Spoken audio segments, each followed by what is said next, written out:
is my favorite because we call it Contractor Hell or no. Contractor Hell. What does that mean?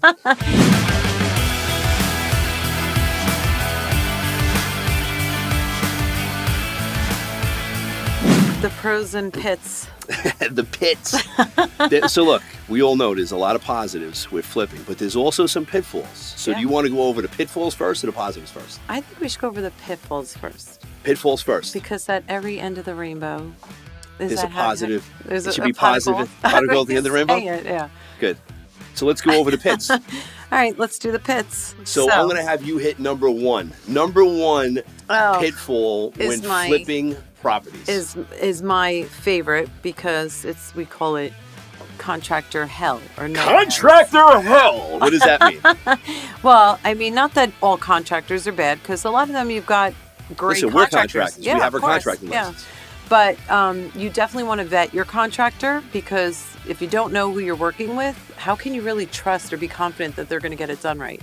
If you don't vet them, look at what they're doing, other work they've done, pictures, go to job sites, whatever it is. A lot of different things. And look, we're seasoned and we still make mistakes, right? Yeah. We've had situations when we came to the new state of New Jersey to get started out here.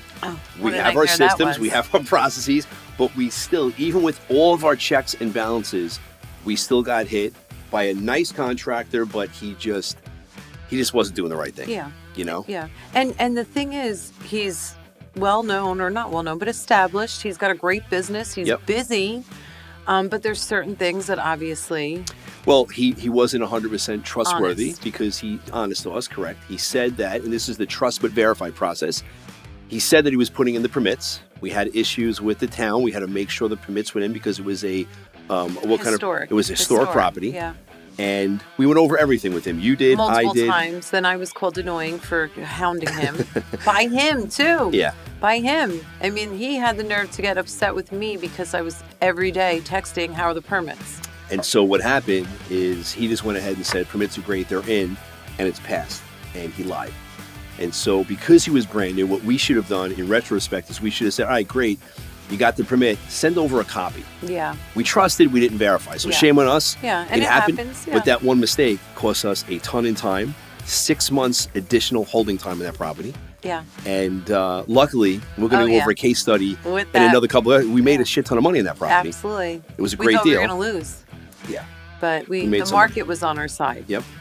So let's go on to number 2 pitfall. Number 2, we got Contractor Hell. What are some of the other things you have to watch out for if you're flipping properties? So obviously you're dealing with the real estate market, and it fluctuates. Yeah, it fluctuates. So you have to make sure you know your comps and you know your market in that area, so to speak. Yeah, and so to speak on that, when the market is cyclical, right? It's up and down. If you're buying at the height and you're doing a rip-off of a roof and you're going to add a second story, you really need to think about where the market's going to go, because it could change on the drop of a dime. Right now we're going through, historically low rates. Rates are coming up a little bit. People are getting a little frantic, but still there's no inventory in the market.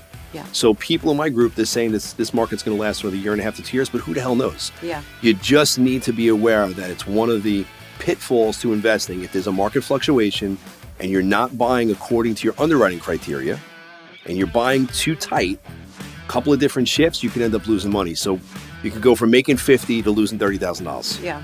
Overnight. Just be smart. Be smart. Know your numbers.